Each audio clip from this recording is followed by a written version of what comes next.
Hi, everyone. Welcome to If You Were in Charge, a podcast about people, power, and possibilities.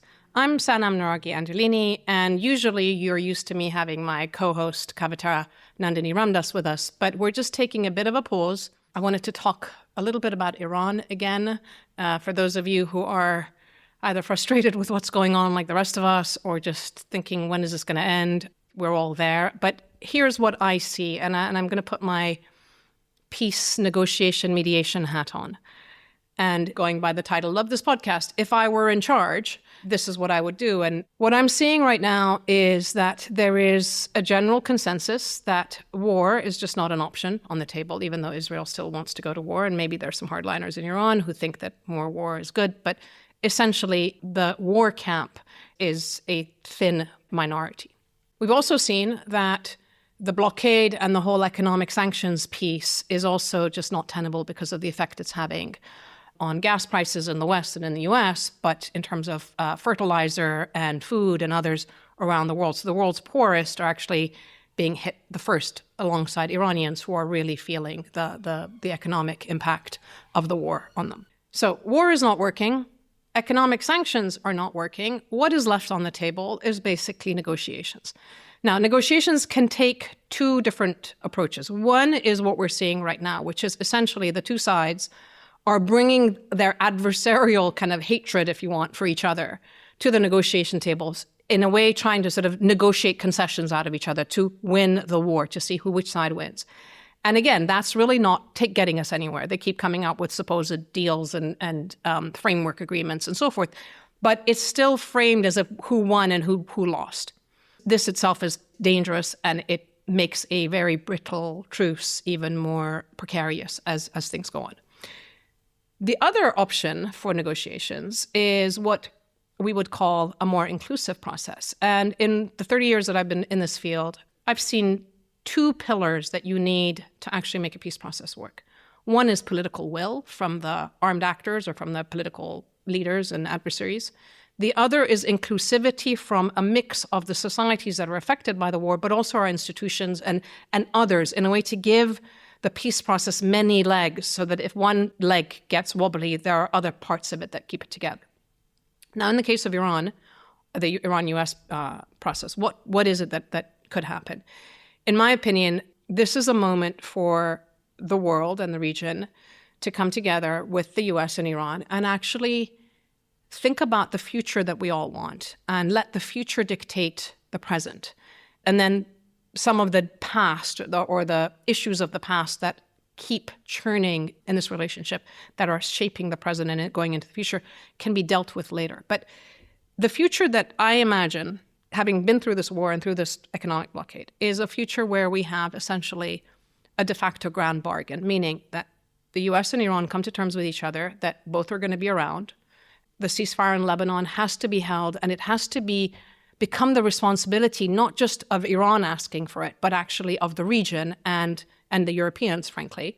Similarly, Palestinian statehood needs to be on the table. So we have a regional approach with guardrails around how Israel is expanding itself and returning back to its own borders, with guarantees of security for Israel as well. Meanwhile, in terms of the Iran deal, what's interesting is that the Iranians have said that any peace agreement has to be endorsed and sort of put within the framework of the UN Security Council, so that it's solid and it's verified and others are involved in ensuring that the Americans uphold their end of the bargain. The US wants the IAEA, the International Atomic Energy Agency, involved for the monitoring of the nuclear issues. And then, interestingly, there's been some ideas floated around of a $300 billion kind of fund for reparations or for dealing with the effects of the war, with Witkoff and Kushner being involved, which is very dodgy, because that basically sounds like people wanting to skim off the top money that really should be going to Iran for the repair and reparations of all the war damage. The Iranians have also said that the tolls that they want to charge on ships coming out of the Hormuz Strait isn't really a toll, it's an environmental protection service charge. Again, we can call it whatever we want, but essentially it's some financial charge that they want to make. Again, the concern that many will have is, well, where does this money go? Is it going into the pockets of corrupt Iranians, from the IRGC? Is it going for missiles, etc.? The way to actually reimagine all this in my crazy head, as we think about the repair and reparations and the issues that have been damaged, we have the health sector, hospitals and clinics and health institutes. We've got universities and schools, so the education sector. We've got thousands of housing units that have been destroyed, private sector companies that have been blown apart and people are unemployed, and then massive environmental damage. Now, imagine if the structure was set up so that Iranians from within those sectors actually had a seat at the table to determine what happens to those resources, along with UN agencies that could be there. So the UN Environmental Program could be dealing with the environment. WHO, the World Health Organization, could be dealing with the health sector. UNESCO could be dealing with the heritage sites. UNICEF could be there as part of the education sector. It could be that we end up actually making an inclusive peace process where there is transparency about the money that is coming into Iran and a say from among Iranians in terms of how that money is spent for the repair of the civilian infrastructure that was damaged. This would be a more sustainable peace. It would be a more inclusive peace. And it would actually be transformative because it would allow Iranians to have a say in this process. And it's important, again, because we've had so much exploitation of human rights and weaponization of human rights in support of the war. So why not turn it around, flip the coin and turn it into enabling Iranians to have a say in terms of the peace, winning the peace. Similarly, Europeans could have a really important role in this because they're saying that their sanctions are about human rights. So they could come in and propose something, some structure or design of a peace process that is more inclusive. And based on the results of that, also release and start to remove the sanctions that they have. So maybe you think I sound naive. I don't know. But honestly, we are at a point where we need imagination to help shape how things are dealt with. And what I'm proposing isn't actually just out of the blue. This is evidence from around the world. It is evidence from the Women, Peace and Security agenda of how inclusivity is so important for transformation and also, frankly, how peace processes are a really critical moment of inflection in terms of the future of a country. So there is no reason why this can't be done. And I'm going around talking about these things to whoever will listen. So one of the questions that everybody is asking is who's in charge in Iran? Is it the supreme leader? Where is he? Is he in a coma? And recently I was talking to somebody and they were saying that the plan for Khamenei, the father, who was sick and had cancer, had been that if and when he died, they would take a long time. They would sort of pretend that he was alive or create some kind of a illusion for a period of 2 to 3 years to enable other leaders to come out and have a transition. Well, he was killed. Ironically, his son has been put in charge, but we haven't seen the son. He was also injured in the attack. So we haven't actually seen him publicly. He apparently issues statements.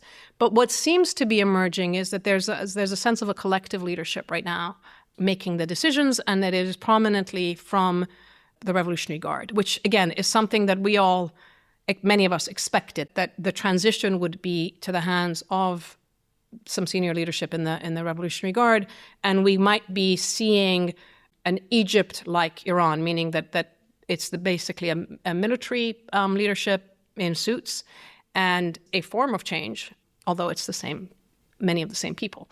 So this is one of the issues that we don't actually know who's in charge. There's also the president. So because the Iranian system is complicated at the best of times. Right now, it's even more obscure for people to know. But there is also the president who was elected by the public, Pezeshkian, and he still remains in situ. And he says things like, we need to respect the public and we mustn't be arresting them and beating them up. He says these things, but of what use that is, it's unclear. Iran International, which is a Saudi-funded Israeli mouthpiece, has just said that Pezeshkian may be resigning. Again, who knows? The rumors fly all over the place. But it's a little bit of a difficult time to know exactly who is in charge. But at the same time, it seems that they have a pretty strong collective leadership that is standing together. And it's not divided quite yet, which is what I think many of the war advocates had assumed would happen. So thank you for listening. Sorry it's such a short episode, but we'll be back with a full episode in a couple of weeks to mark London Climate Week with Laura Garcia, who is CEO of the Global Green Grants Fund. She's a feminist funder who has given over 14,000 grants across 168 countries in over 30 years to organizations locally who are doing biodiversity and climate and environmental care. She is from Mexico, and she's been doing this work for a long time. So it's going to be a super cool conversation, as I say, in time for Climate Week. And for those of you who have missed any of the episodes, season 3 so far has been pretty cool. We've really enjoyed talking to our guests. And just as a reminder, we had Ben Cohen, who is the co-founder of Ben & Jerry's, talking about defense spending and talking about ice cream. We had Stephanie Fox, who's the CEO of Jewish Voice for Peace, a Jewish anti-Zionist organization that's been standing up for Palestine and doing a lot of grassroots work in the States. We had Anasuya Sengupta, of whose knowledge, talking about decolonizing the internet and where does knowledge sit and who owns it. Raffaella Bollini, who is heading up Stop Rearm Europe. And then Naila Kabir, who has been talking to us about what on earth GDP is and why it's such a broken measure about all the issues that really matter in terms of a state and a society. So we've had some fantastic guests. We are going to have some more fantastic guests. But for now, a little pause, and we will be back soon. And I'm looking forward to having Kavita back with me. And just to leave you with this, as the poet June Jordan said, we are the ones that we've been waiting for. This is the age of what I call advanced citizenship. Those of us who live in democracy still, this is a huge privilege. And I always feel that the freedom of expression is framed as a right, which it is, but it's also a responsibility when the state is beginning to encroach on us or when we begin to feel afraid of speaking out and speaking truth to power. So it's about advanced citizenship. And I hope that this podcast inspires you, gives you hope, gives you courage also to talk about difficult issues. Sometimes we need a bit of courage ourselves when we delve into things, but so far so good. And we really hope that you're enjoying it as well. So see you soon, and thank you for listening, and please share with others who might be interested. Bye.